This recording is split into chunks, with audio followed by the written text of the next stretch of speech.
Refraction of light through a prism. तो ये glass prism है।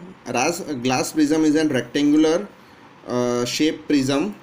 तो when light is incident on the surface AB, this is an incident ray. PQ is an incident ray which strikes the surface AB. As it is traveling from rarer to denser, it bends towards the normal. यानी ये जाने वाली थी सीधी पर bend towards the normal, and this is called refracted ray.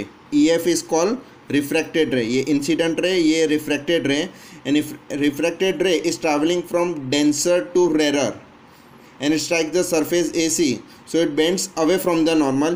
यानी ये जो normal है यहाँ नॉर्मल आएगा, जाने वाली थी सीधी पर bend away from the normal, यानी ये नॉर्मल ऊपर है तो अवे फ्रॉम द नॉर्मल यानी नीचे की तरफ बेंड हो जाएगी।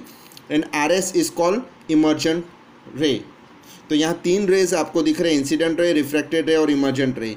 ये इंसिडेंट रे, ये रिफ्रैक्टेड रे और ये इमर्जेंट रे, बराबर है। और ये एंगल ऑफ प्रिज्म बोलेंगे इसको। ये जो है एंगल ऑफ प्रिज्म है, ये एंगल ऑफ इंसिडेंट है, ये एंगल ऑफ रिफ्रैक्शन है, ये वापस एंगल ऑफ इंसिडेंट, ये एंगल ऑफ रिफ्रैक्शन। इसको एंगल ऑफ इमर्जेंट भी बोलते हैं, राइट। तो यहाँ चार एंगल्स फॉर्म हो रहे हैं। PQ is a incident ray which strike the surface AB as it is travelling from rare to denser, it bends away from the normal. And EF is an emergent ray which strikes the surface AC, and as it is traveling from denser to rarer, it bends away from the normal, and RA is called emergent ray. And the angle A is called angle of prism, and the angle formed between incident ray and emergent ray is called angle of deviation. ये incident ray है और ये emergent ray है। तो incident ray और emergent ray जब meet होते हैं तो ये एंगल बनता है, that angle is called angle of deviation. इसको हम बोलेंगे एंगल ऑफ डिविएशन। ये बताता है कि लाइट कितनी बेंड हुई, कितने एंगल से बेंड हुई है, तो angle of deviation it is called. Now what is dispersion? The splitting of light into component colours is called dispersion. तो जो वाइट लाइट होती है उसके अंदर 7 कलर्स होते हैं। तो जो जब लाइट को प्रिज्म के अंदर डालते हैं एट अ पर्टिकुलर एंगल, तो white light get split into 7 colour. This phenomena is known as dispersion. यानी वाइट लाइट में से 7 कलर निकलते हैं, उसको हम लोग डिस्पर्जन बोलते हैं। Spectrum, the band of the coloured component of the light beam is called spectrum. यानी जो 7 कलर्स हमें जो ऑब्टेन होते हैं वो 7 कलर्स को हम लोग स्पेक्ट्रम बोलते हैं। तो rainbow is also a natural spectrum. तो जो band of 7 colours obtain of the beam of light is called spectrum.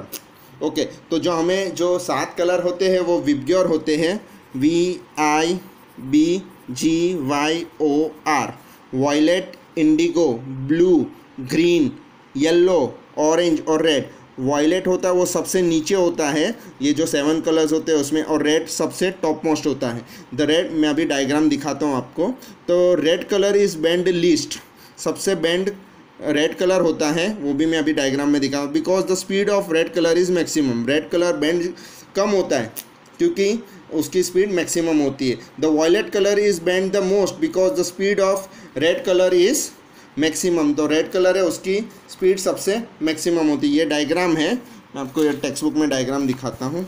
ये डायग्राम में आप देख सकते हो कि जो रेड कलर है वो सबसे कम बेंड होता है, यहाँ से रेड कलर निकलता है तो कम बेंड होता है। और जो वायलेट है वो सबसे नीचे आता है, इसलिए violet is bend the most क्योंकि उसकी स्पीड कम होती है, उसकी वेवलेंथ भी कम होती है, और रेड की वेवलेंथ ज़्यादा होती है और उसकी स्पीड ज़्यादा होने की वजह से it is bend the least. यहाँ एक एक्टिविटी है which was perform by Newton. ये एक्टिविटीज़ हमें ये पता चलता है कि जो white light is made up of 7 colours. जो 7 कलर है वो प्रिज्म के अंदर से नहीं निकले हुए हैं, बट वाइट लाइट के अंदर ही प्रेजेंट थे। तो यहाँ 2 प्रिज्म लिए गए हैं, one is upright prism and another is inverted prism kept aside. एक सीधा प्रिज्म रखा हुआ और एक इन्वर्टेड प्रिज्म रखा है, दोनों बाजू में रखे हुए। When white light is incident on the first prism it split into 7 colour, यानी ऐसे 7 कलर्स निकलेंगे, वायलेट नीचे और रेड ऊपर। This 7 colours enters the inverted prism, so the 7 colours recombine and finally white light emerges out. यानी ये इसमें से वाइट लाइट बाहर निकलती है, राइट। तो इधर से ये पता क्यों, and this prism is called dispersing prism. जो पहला वाला प्रिज्म है उसको डिस्पर्सिंग प्रिज्म बोलते हैं, और जो सेकेंड वाला प्रिज्म है वो उसको रिकम्बाइनिंग प्रिज्म बोलते हैं, क्योंकि यहाँ कलर्स रिकम्बाइन होते हैं, उल्टा रखने की वजह से ये रिकम्बाइन हो जाते हैं, राइट। फिर नेक्स्ट टॉपिक इज़, ये हो गया। Next topic is rainbow. तो रेनबो डिस्पर्जन समझ में आ गया सबको कि डिस्पर्जन यानी splitting of white light into components colour, और जो 7 कलर्स के जो बैंड आते हैं दैट इज़ कॉल्ड स्पेक्ट्रम। ये स्पेक्ट्रम है एक 7 कलर, जो रेनबो भी एक स्पेक्ट्रम है। तो हाउ इज़ रेनबो फॉर्म्ड? तो rainbow is a natural spectrum seen in the sky after rain shower in opposite direction of the sun.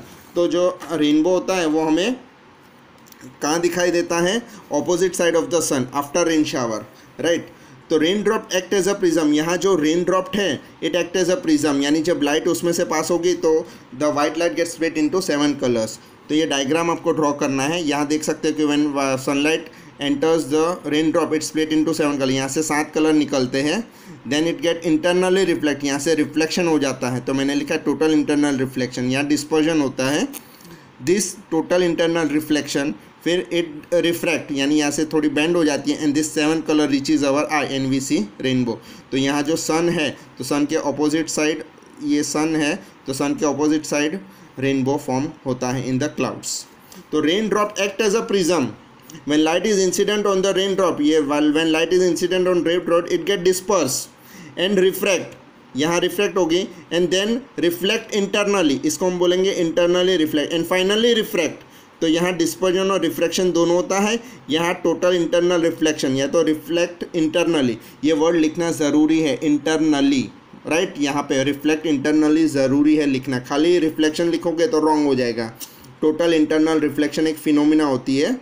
And finally refract and it again comes out of the rain drop and it comes out. Due to the dispersion of light and internal reflection, the 7 color reaches our eye and we see rainbow. तो question आ सकता है how is rainbow formed? तो आपको ये diagram draw करना है और ये 3 पॉइंट्स लिखने हैं।